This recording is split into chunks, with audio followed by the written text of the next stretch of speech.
Welcome to Contemporary Retirement. Contemporary Retirement is a public interest program focused on the retirement community. Every program has segments on legal, financial, and health issues affecting the retirement community. Contemporary Retirement is sponsored in part by a major grant from the Family Heritage Trust Company. Contemporary Retirement is sponsored by Family Heritage Trust Company. The Family Heritage Trust Company is an independent bank chartered trust company established by local professionals to provide fiduciary services, including fee-based investment advice, trust services, retirement planning, and tax planning. The Family Heritage Trust Company is committed to client service in our communities. For more information, call the Family Heritage Trust Company at 301-631-5900. Contemporary Retirement is sponsored in part by a grant from R. Thomas Murphy & Associates, P.C. R. Thomas Murphy & Associates is one of Franklin County's leading law firms, emphasizing estate, trust, elder law, and medical assistance planning. Welcome to Is the Legal feature on Contemporary Retirement. This segment focuses on various legal issues which are of importance to the retirement community. With me today is Tom Murphy from the R. Thomas Murphy Law Firm with offices Waynesboro, Chambersburg, and McConnellsburg. Welcome to the show, Tom. Good morning. Tom, we've been doing a little bit of a sequence on wills here. We've talked about the fact that more often than not, families work through personal property pretty easily. That 12-page document detailing everything going to everybody is typically not very helpful. Right. Well, again, you can have a list, but in many cases, it's already been handed out. Your mind changes, or the children don't want it. So you've already gotten rid of some of it. It's just really and on and on and on. More often than not, I tell people after you're past 3 items per child, you're really now just jamming square pegs into round holes. Well, exactly. We identified that everybody has a full house of furniture and probably doesn't need a lot of other stuff, and so I wouldn't devote a lot of resources to that just because children don't want it or need it in many cases. And then of course you got the other standard gimmick, which is the Post-it notes. Yeah, you'll see all kinds of stuff. It looks like like little blossoms in a house sometimes, and then all of a sudden they disappear or they get rearranged.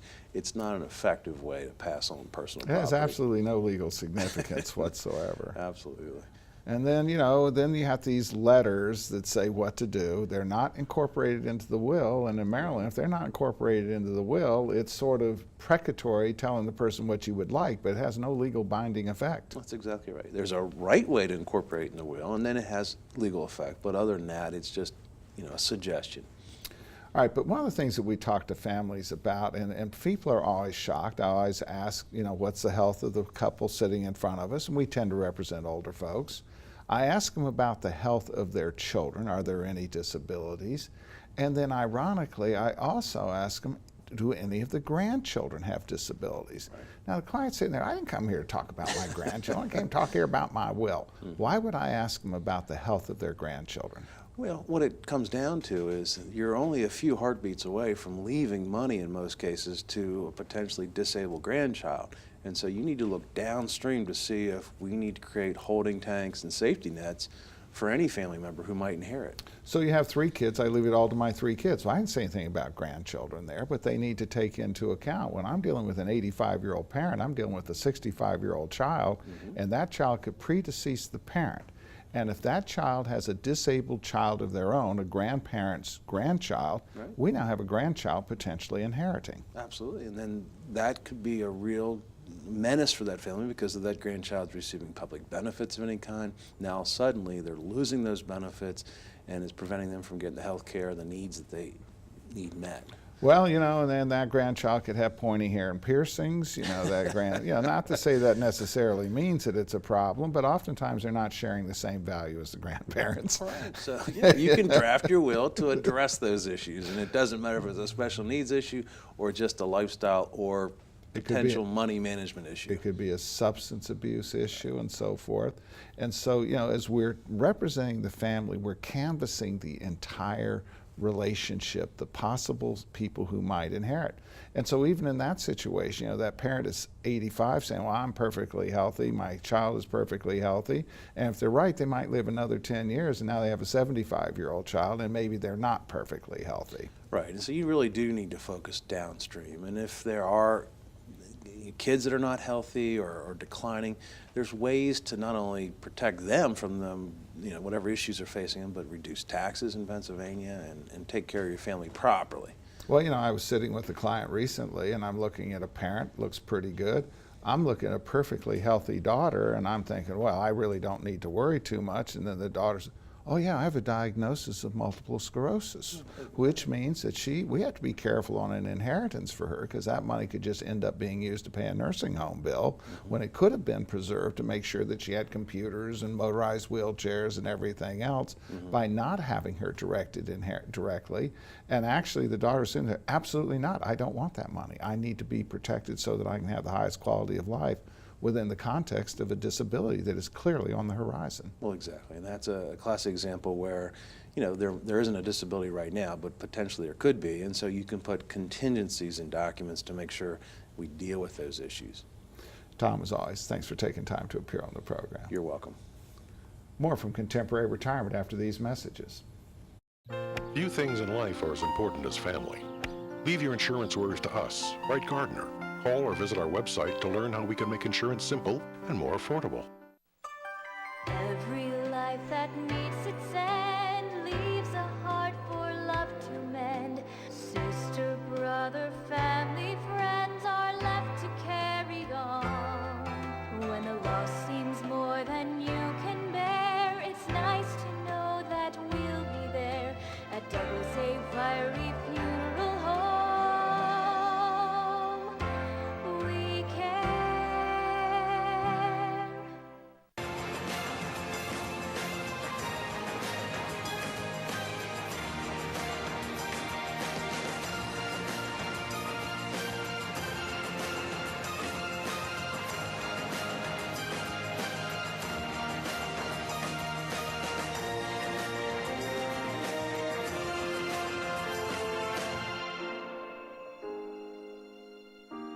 Call Ed Lowe to help put your mind at ease.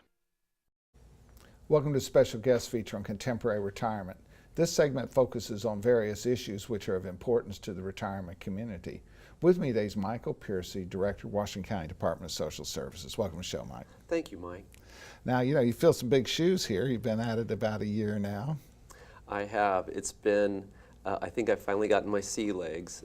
Dave Engel did a great job. He was quite an institution in the community. But times are changing, I guess. I'm sure they are. I know one of the great challenges that we have is trying to protect adults, you know, senior citizens, and there's all kinds of risks out there. Absolutely. This past year, we've had 242 cases of abuse, neglect, or financial exploitation. And one of the troubling trends that we're seeing in adult protective services is financial exploitation. 35% of our cases are financial exploitation. It's an increase of 10% over last year. So the people who are exploiting vulnerable seniors are becoming more sophisticated in how they're doing that. They're spoofing emails, they're spoofing caller IDs when they call seniors. And they're not only stealing assets, physical assets, they're not actually just taking things out of people's houses, which they're doing, but now seniors need to be aware that when they throw away their checks, their account numbers are on the bottom of them. They need to be aware that when some perhaps unethical family members want to help them do reverse mortgages, that they really need to see a certified financial consultant or an elder law attorney to protect those assets, because most of us have worked our lives to put our money and our heart into our home. That's the one bedrock of financial security that we have. And so when that's sold out from underneath you, you're left with nothing. And that's a very tragic situation. We have these seniors who are literally left with nothing. And I think you make a great point here. You know, we've talked about when you say financial exploitation, oftentimes people immediately go to immediate family members, and sometimes it is immediate family members, but many times it's outside people gathering information. I got a call the other day saying that I need to give them a credit card because I had failed to show up for jury duty and that they were going to send the sheriff out. You know, you just kind of marvel at this stuff, but these people believe it. Absolutely, absolutely. And these are people who, they could even be in-home aides sometimes, who you want to trust. but really that needs to be run by somebody who you know is going to protect those financial assets. And I know you work with the Sheriff's Department, and they have a fraud prevention group, you know, and basically anytime somebody's asking for something on the phone, you basically should know it's not valid. Absolutely, and the same over the computer as well, absolutely. You know, the IRS always sends written correspondence. It does not interface with cell phones or, you know, computers or anything else. They don't know your email, couldn't care less. Absolutely, absolutely. And one of the interesting things I think you mentioned here is, you know, you reverse mortgages. You know, on a practical level, as an elder law attorney, we rarely think they're appropriate because most of the time it's a sort of a last-minute desperation plunge. And in fact, if they are having trouble with their care needs, you have some programming out there to help them with that. It doesn't involve a reverse mortgage. Absolutely. We have social services to adults. We have about 140 cases where we try to assist folks to stay in their home and stay in the community and connect them with community resources that already exist. We also have in-home aid services, so for personal care for folks who are having a hard time getting around as they get older, and also purchase of chore services, so if they need help just cleaning up around the house. So that's all income, it's determined by income eligibility, but you know, many folks need to explore that, and they can always call us, if I can give you that number. Sure. It's 240-420-2155. 240-420-2155, and they can talk to an adult services screener who can explore that with them.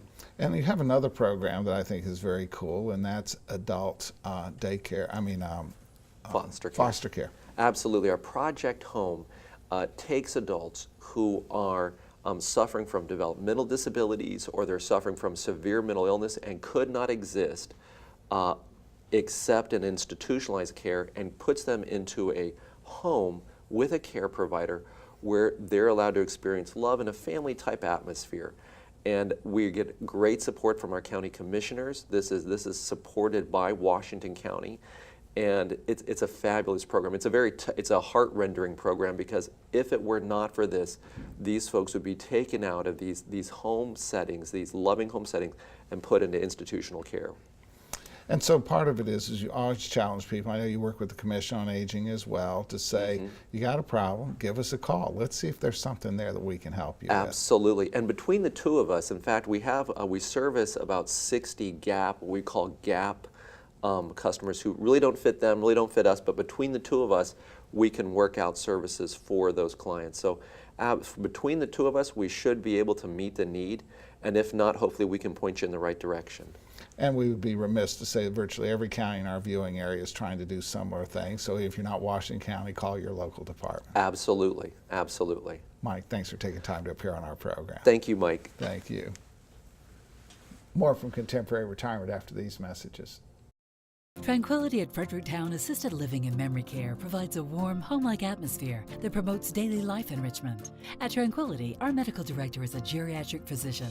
Our professionals support and understand the various stages associated with Alzheimer's and dementia.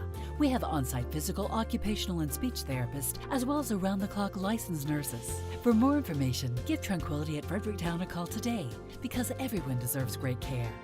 Let us do the caregiving so you and your loved one can embrace life again. All right, let's get this show on the road. Ma'am, give me a good push. Hang on, just 1 minute. Ma'am, I need you to push right now. Honey, you really need to push. It's time. Just hold on a minute. No, right now. One push, ma'am. One push. Just one more bid on HurleyAuctions.com. If you haven't visited HurleyAuctions.com, you don't know what you're missing. Whether you're buying or selling, antique cars, tractors, boats, or real estate, you can do it all at HurleyAuctions.com. Get to know Dr. Carrie Hesley at Diagnostic Imaging Services. What I find most rewarding is caring for women through our Women's Imaging Center. We have a caring staff that will ease patients through an ultrasound, bone densitometry, breast biopsy, or mammogram. Our health team is sensitive to emotions involved in women's imaging and understands that every woman is at risk for breast cancer. Providing the community with a center that is so dedicated to breast health and the imaging needs of women is something special. DIS Women's Imaging Center, providing women with progressive care. Welcome to Contemporary Health Scene. Contemporary Health Scene focuses on the health issues affecting the retirement community. With me today is Bridget Keefe, Marketing Coordinator, Tranquillity of Fredericktown. Welcome to the show. Thanks, Mike. You know, when we talk about independence, you know, whenever I'm representing retired folks, you know, their first goal is to stay independent as long as they can. And one of the ironies is we watch that endeavor is oftentimes as they lose their ability to drive, they have this sense that they're independent, living in their own house, waiting for somebody to show up. And when really they're in a prison, totally dependent on whoever shows up. And if they don't show up, then what happens?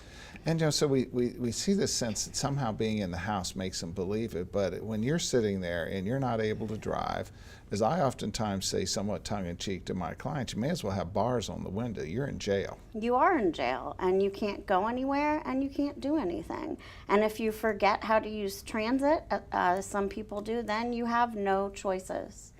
And even then, it's not really very flexible, you know. And so the reality is that oftentimes we challenge people that you'll be better off interacting with people, enjoying life, and staying stimulated, because if you fail to do so, your brain starts rotting. It does start rotting. And I think also a lot of people of that generation don't feel their age. They feel like they're 21 inside, and they've had experiences with having great grandma Edna in a nursing home, and they think, you're not going to put me in one of those. I think that's a great point, particularly in the generation we're dealing with now. Assisted living as it currently exists just did not exist 20 years ago.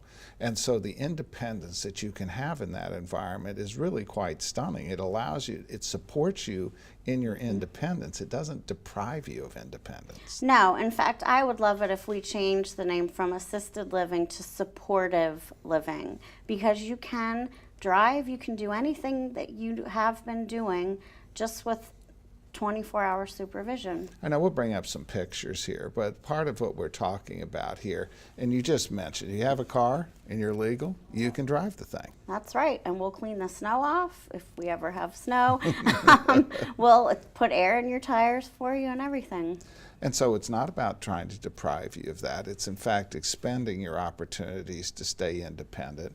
We find oftentimes, though, is that people, as they begin to experience some difficulties, when they are managing their own medications, they end up making their problems worse than they would have been if they'd had a little bit of support to make sure that they got them in a timely manner. It's one of the top 5 things that end up throwing elderly people into the hospital is not taking pills correctly.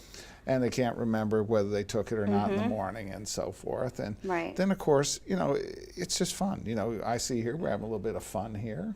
We are. We're painting a still life. We have a lot of art classes, actually, a lot of craft classes. That man there is legally blind and can still find a way to paint his still life. I'll tell you what, he can do a heck of a lot better than I can do, and I can see, because I can't paint a lick. But most importantly, there's this fear that you're going to lose control of yourself. You're not going to be able to have that cocktail at 4 o'clock. Right. I think this cocktail might have been at 2 o'clock.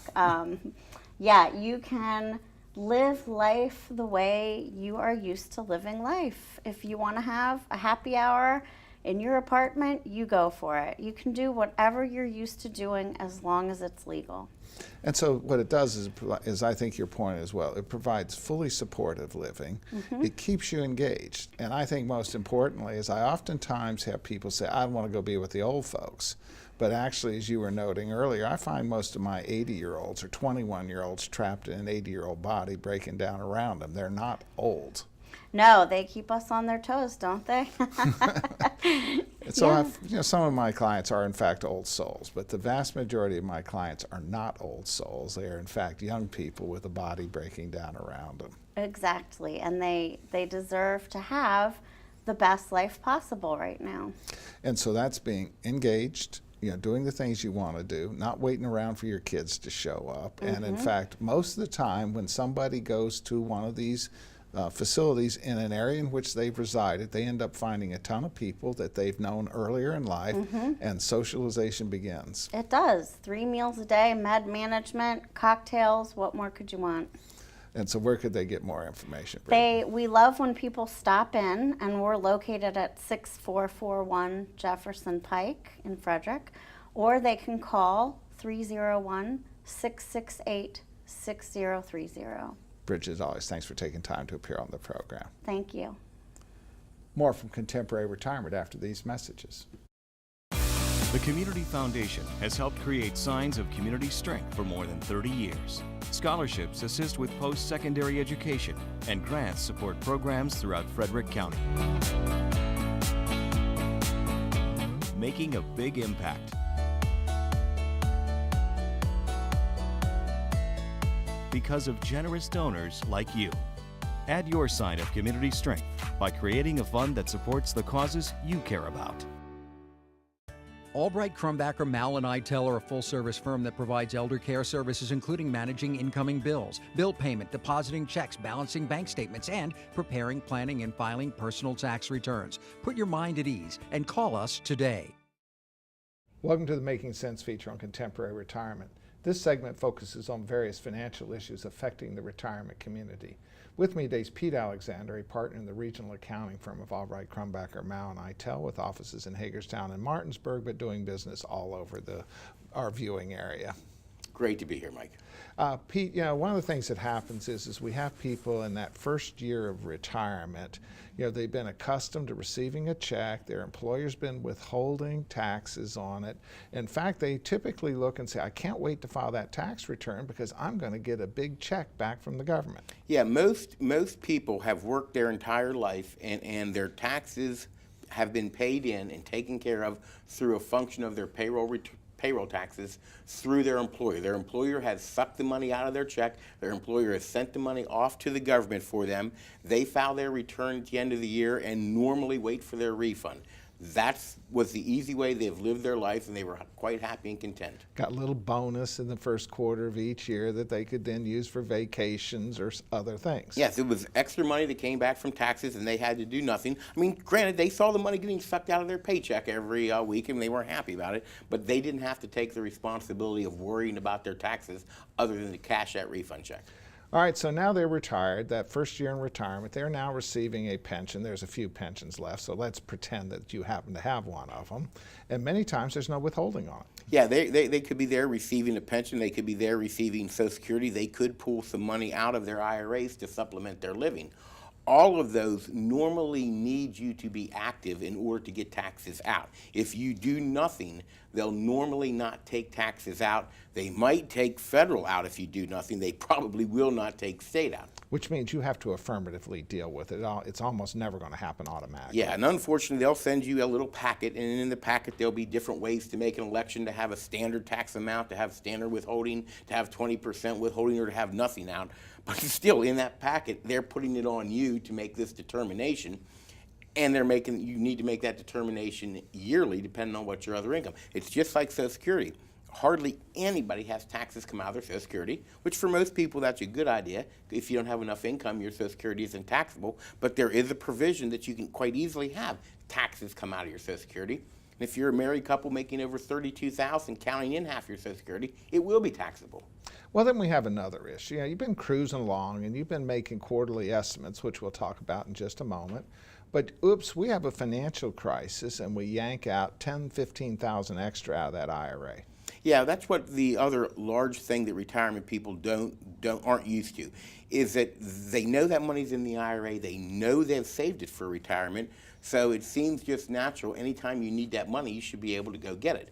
Quite honestly, you can just go get it. The problem is, if you are a taxpayer and if you are in the 15% federal, 8% Maryland tax bracket, if you yank $15,000 out of your IRA, you could well owe $5,000 in taxes. Problem is, then, if you yank $20,000 out of your IRA, you might owe $6,000 in taxes. So you get in this little circle where you keep owing taxes. So you need to be aware when you touch that IRA money that there is taxes due, and those taxes are due prior to the end of the year and most likely in the quarter that you pulled that money out. And so that creates a little issue here, and that you have to pay attention. And so we have this nasty little thing called quarterly estimates. Yeah, that's what most people aren't used to. Remember, when the money came out of your payroll check, your employer did send the money in. They normally sent it in the day after you got paid. They sent those taxes into the government under your Social Security number. Once you start pulling out money in pensions, Social Securities, IRAs, maybe you have a stock portfolio where you're earning dividends, if those items do not have taxes going in, if you haven't made those items have tax going in, then the government is not going to wait till you file your return next year to get those taxes. The government wants those taxes every quarter, not direct every quarter. It's April 15th, June 15th, September 15th. Then they'll let you wait till January 15th of the following year. But they want their money quarterly, both federal and state. And if you do not pay them quarterly and you don't meet a couple of the exceptions, they'll penalize you. Penalty means pay interest. Yes, and that's automatic. I mean, it's a calculate. There's a lot of things that the government's computers can't do. They can calculate this interest penalty. It will be automatic, and there is no way around it. And so one of the things is we do in the first quarter, people think we're going to go to my CPA and do tax planning for 2016. That ship sailed. Yeah, unfortunately, if you show up in January to get tax planning done, the tax planning this January you're going to get done is 2017. 2016 is over. About the only thing we can offer you is maybe health savings accounts, maybe IRAs. There's some things we can do to reduce your taxes, but at that point we're reduced to filling out forms. But one of the things is if you do realize that you have taken out money, you have not appropriately withheld, in January your CPA might help you mitigate some of the penalties by going ahead and getting it paid in early. Yeah, the IRS and the states calculate it just like a bank does. So the longer you owe them the money, the more the interest is going to be. The quicker you get the money in, the less the interest is going to be. Pete, as always, thanks for taking time to appear on our program. Great to be here, Mike. Thank you from Contemporary Retirement. Remember a more carefree time? Leave your insurance worries to us, Wright Gardner.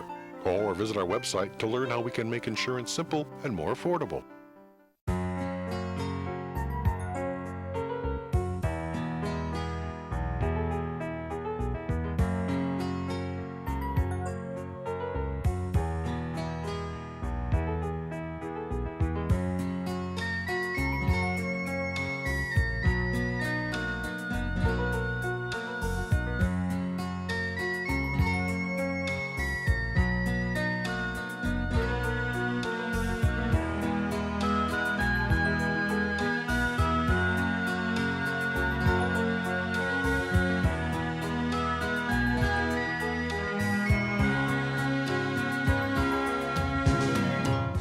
These days, it seems like everything's online, and filling out claim forms and receiving and paying bills online isn't always easiest.